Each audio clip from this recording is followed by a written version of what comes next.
1:27.869. Kimi Antonelli put in a blistering last couple of sectors to try to close that gap down, but in the end it was enough. And is it fair to say, ooh, this is good for the championship? It is, isn't it? I think it was a little bit, we're a little bit unsure that Kimi was going to put it that far up. So great lap by Lando, really was. And it's lovely to see. It's not been the easiest start to the year for McLaren. No, I mean, Charles was looking really, really strong on the mediums, but then on the softs, the Ferraris kind of fell away a little bit. Do you think the tyre change is the difference for that? I mean, could be one of the reasons, potentially. yeah. It's also really, really hot out there. I mean, it was a bit of a weird issue for him in the hairpin there. It looked like he just couldn't get it slowed down enough and then rotated, so he lost a bit of time on the exit there. But really good, really positive. I mean, we knew that we were going to see a lot of changes with all these developments and upgrade packages, but it was looking really like it was going to be Mercedes' year. Now it looks like it's still anyone's, right? The year is completely open, and it's a good result, and I think it's going to keep everyone coming back to watch more. And great lap by Antonelli in the end there to keep it interesting. Let's just get into what Zach said beforehand. I mean, he called it. He said, we are pretty good at developing our cars. And, further evidence there. Whatever they've got back at the factory in terms of correlation, we understand it. It probably took them a race to understand the systems, the deployment of the electrical stuff. But for them now, it really seems like they've nailed it on, haven't they? They really are good from factory to track. Yeah, I mean, they already had a reasonably good car in Japan. You know, it wasn't as quick as the Mercedes, but they still could have won that race if the safety car didn't go Kimi's way. So they were quick then, and now with these upgrades, yeah, it's lovely to see that. Especially Lando has come out strong here and got that sprint pole. Okay, let's go to Ted. He's with Andrea Stella.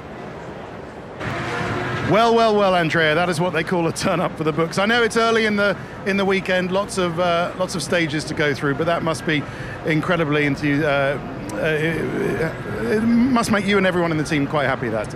I think you say right. First of all, it's very early in the weekend, but we have had some encouraging indications already in free practice, where we saw that the upgrades that we brought here, they were delivering as expected. Obviously, when we saw the list of upgrades from all teams this morning, we saw like, hey, everyone is basically taking a new car, or at least 50% of the pit lane. So we said, let's see who's done a better job. And I have to say that, like, they have demonstrated in the past, men and women at McLaren, they have done a really, really good job of designing, manufacturing, delivering these upgrades. So it's good to see McLaren again in the leading position in a qualifying session, even if it's only Friday and it's a sprint qualifying session, but it's encouraging. Okay. How much time do you think you found? Is it possible to say? Zach Brown's book is called 0.7 of a second. And I checked the last time we had a sprint qualifying in China, and Lando was third, not a bad result, but he was 0.6 off the pole back then. So have you found 0.6? I don't think we can confirm Zach's book's title, like 0.7. It was a few tenths of a second. I think we can see in the lap times, it's a bit of a turnaround in terms of lap times. But let's see, Mercedes, ultimately when on the soft tires, when they put everything together, they were very close. So I think it's also interesting for the sport. We have seen Red Bull more competitive, Ferrari, McLaren.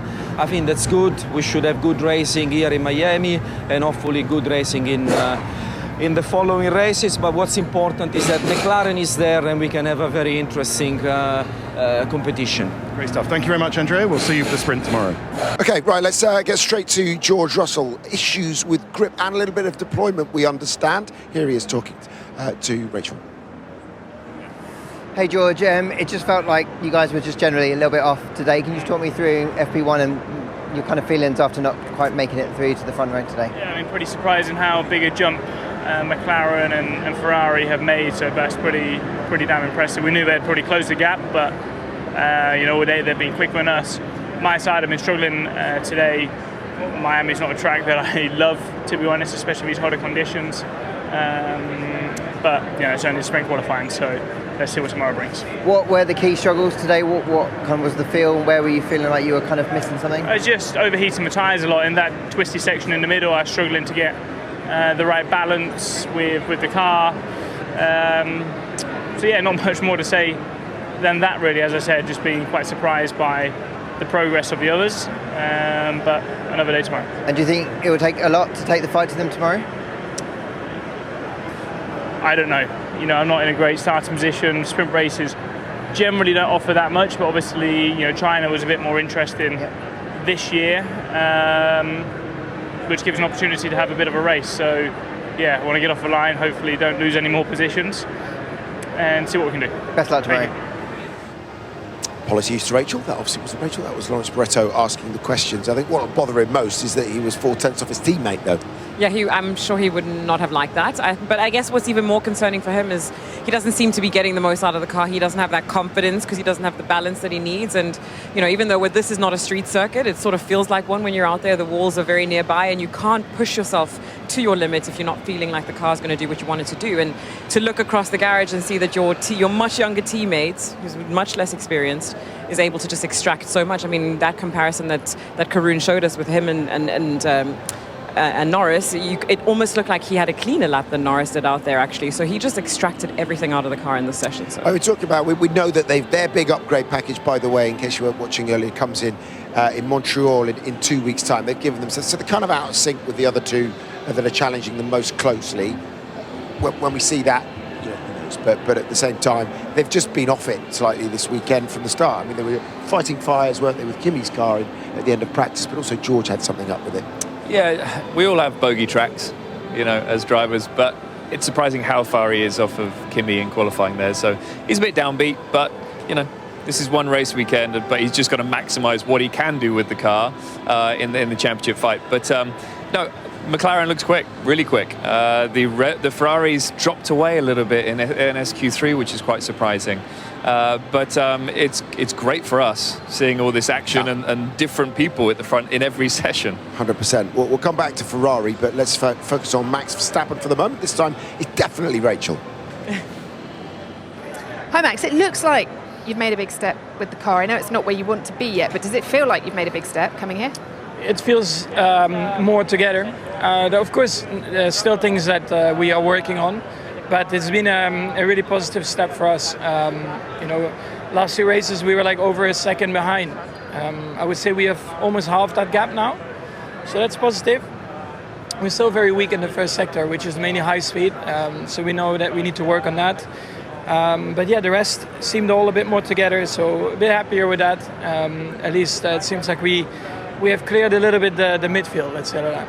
And does it feel better driving? Because I know in the past you've said various things on the radio, just things you need from the car. Does it feel better and suit you better now? Or feels a bit more normal, a bit more together. It's still not where I want it to be, obviously, but it's at least allowing me to trust it a bit more, and I can basically take a bit more lap time out of it. Thank you. Thanks very much. That's a problem. I think I was talking to one of the Dutch commentators, and I think the main issue that they were finding is that they were getting different reactions from the car in the same corner, and he couldn't trust it, as he pointed out there. I mean, that was one of the issues. But as he also mentioned, to half the gap, it seems that Max is a little bit happier. Yeah, and I think that everything that the drivers are doing out there now is maybe a little bit more, what comes to them second nature. It's a little bit more in the nature of what drivers do out there. And of course, you can see that the gap's closing, but there's still obviously more work for them to do. I don't think Max is here to, fill the numbers and be down in 6th or 5th or wherever he is. Fifth, yeah. 5th, yeah. I mean, we're hyping it up, but it is still 5th. It is still a little over half a second off the pace, but it's a step in the right direction. But you also know with Max that he's absolutely going to call it as he sees it. Yeah. If he thinks there's been some improvements in qualifying, not where he wants it, but better, that's encouraging. It is, and if you look at his sectors, Sector 2 and Sector 3 were very strong, especially Sector 3. It was purple for most of the session. It's the high speed that they seem to be struggling, and it's not just a small amount either. He was 6/10 down, I think, in the first sector. And then he hauled it back, didn't he? To be so it's the high speed they need to work on. Low speed, mechanical grip seems to be good. Straight line speed's good. So it's the high speed, which isn't an easy thing to work on. You can't just bolt more downforce on. So it's going to take a bit of time, but at least they know where the issues lie. Okay, when we come back, we're going to take a short break. Charles, how was that? How did you find the updates that you've brought? Upgrades are fine. It's just that everybody brought upgrades. So we kind of expected that situation where Mercedes is probably still the car to beat. McLaren did a very big step forward. They didn't put everything together. On our side, we have just been, today particularly, we've struggled with tires. Medium were working very well. On the soft, it wasn't a nice feeling. So on that, we've got to look at it. We know that in the race pace, we are stronger. but in terms of qualifying, there's still some work to be done. I was going to ask you then, how do you see the rest of the weekend panning out then from what you've learned today? Well, I think in qualifying tomorrow we can try and fine-tune a little bit and find a bit of performance, but I hope that in the race we can come back in the front. We've got the pace to do that. Let's just see if we are able to overtake. How was it today? How was the car today? How did it perform, and was it as expected? I know you had that little slide, but other than that? No, we didn't really know what to expect. I had hoped that we would be better. But yeah, the car didn't feel particularly great. Lots of teams bought upgrades. You've bought quite a big package. Were the team expecting more from here, or will it be better at other tracks, do you think? I have no idea. Sorry? I have no idea. I thought we would be stronger than we were today. We'd have to do some work overnight to try and figure out why we're not that quick. And yeah, I was hopeful coming in positive that we're going to be much higher, but not meant to be. Yeah, it's strange. We've discussed it.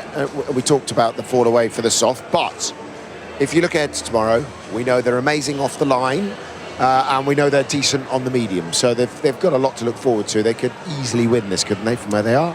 Yeah, they could. I mean, P4 to P1 is tricky. It's a short run down to turn 1, isn't it? Does mean there's going to be a lot of action into turn 1, and we always find that here, so looking forward to that. But yeah, they'll be disappointed with that. They've looked on it all weekend, especially Charles, and to be, was he 4/10 off pole? It's a lot. You two keep saying all weekend. It's been all day, right? You know, it's just been one day. It feels like it's been a weekend. It hasn't been a weekend yet. It's just been a day. But no, it's true. I mean, they've obviously got an extremely long I see what you're list. saying. Yeah, sorry. No, It's been a day. It's not even the weekend. It's Friday as well, isn't it? No, it's a very long list of upgrades, obviously. So I think they wanted and would have expected more, but it's natural, right? Everybody's making upgrades. You can never really know what everybody's got in the bag. And now we get the pecking order, and they'll have more understanding of what they can unlock. Of course, tomorrow, after the sprint, they'll be able to change a few things. And as you said, Sunday's another day, most points to be collected. There might be some tweaks for them to make. I think, interestingly, there's such sort of big gaps between teammates and between teams, which is unusual, right? So I think they still haven't found their feet. They haven't found the setup that really works them around here. It's hot. It's a tough track. It's still improving. So I think tomorrow we'll get a much closer race than what we have here in qualifying. You know, if we are to believe the weather forecast, it could be vastly different come Sunday anyway. So it is a long weekend ahead, isn't it? It is a long weekend ahead. 2 more days. But let's pick out another couple of things. I think I wrote it down what Carlos Sainz said, because actually, as Martin pointed out, it was a powerful statement. He comes in, he says, we are 3 steps behind where we should be at every point this weekend. I'm not happy about this. After an hour and a half's practice, still to be in this state. Kind of like, it's not good enough, but it's also a pointed statement too. I was listening to James Vowles in the team principal's press conference in between. You know, he's been going on about we've been trying to stress test the system back at base, back at the factory. Tried to do that at a level that's just below a championship title-winning team. You know, obviously he's got experience from what they did at Mercedes, and he was talking about just little things, problem with the software back at base, a number of things adding up to being where they are at the moment. Whichever way it stacks up, though, the job that's been done over the winter was not what we were expecting. No, but I mean, not everyone is going to get quicker over the winter. Not everyone's going to be fighting for wins. It's just the way this sport is, and sometimes teams don't quite get it together. But it's a little bit surprising. One, because the trajectory over the last few years, you know, with James in charge, it's been very positive. And then having this setback, it's a big deal for a team that's has so much positive energy around it. Yeah. And the fact that they also obviously were hyping up the fact that they were kind of sacrificing the last couple of years for this year, and then they've come out and not delivered very much. You could tell that the drivers are getting a little bit more impatient, I suppose. I think they too are trying to stress the system as much as possible to make sure they're trying to get the most out of it. But as you say, if there's more issues going on in the background and they've got to stress test the system, kind of like what I did with my husband to prepare him for this weekend. You've got to find out where your sore points are. To look after yourself. To look after the baby, yeah. Got to stress the system, you know, see where the problems are. And then you know that you can make progress, right? This is what we got to work on, etc. And so I think they're building, but yeah, again, that car's very overweight. They've lost a bit of weight, it sounds like, and Yeah. Apparently he's under investigation, though, Alex Albon, I believe, for a traffic Absolutely. limit That's infringement. a strange one. The stewards didn't call it straight away, though. Yeah. Okay. Anyway, we'll perhaps reflect on that a little bit later or tomorrow. Before we go, let's see from the Alpine drivers. Franco, it looks like you need to take a little trip to Buenos Aires before every race, doesn't it? That was a great performance. You pleased? Yeah, I'm happy. I'm happy because we turned around something that was quite tough, and it took us a while to understand.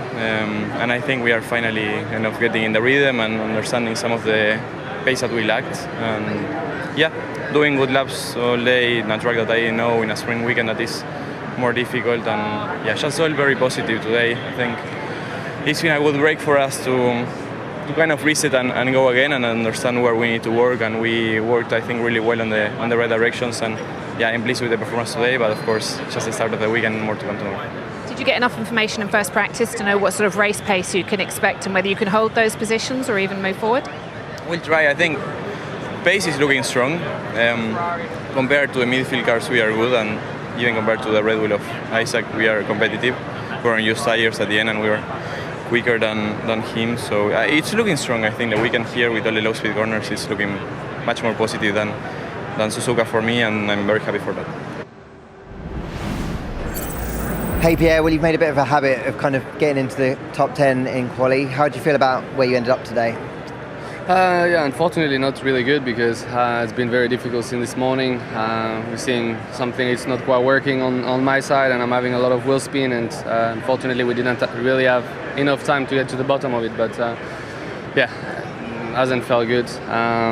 So we'll have to work out to improve it for tomorrow, because I think I'm going to struggle a lot in the race as it stands, but still managed to get the two cars in the top 10, which is good, but we just have a lot more potential to unlock. Yeah, I was going to say, considering all the problems you've had, that the potential does seem much higher with the package you've got. Yeah, which is the reason why I'm a little disappointed, because it just doesn't feel right since the first lap this morning, and yeah, it's just the sprint weekend doesn't really give us much time to understand, so we see, but at the moment we don't fully understand it, so we'll work out and yeah, we'll try to do better tomorrow.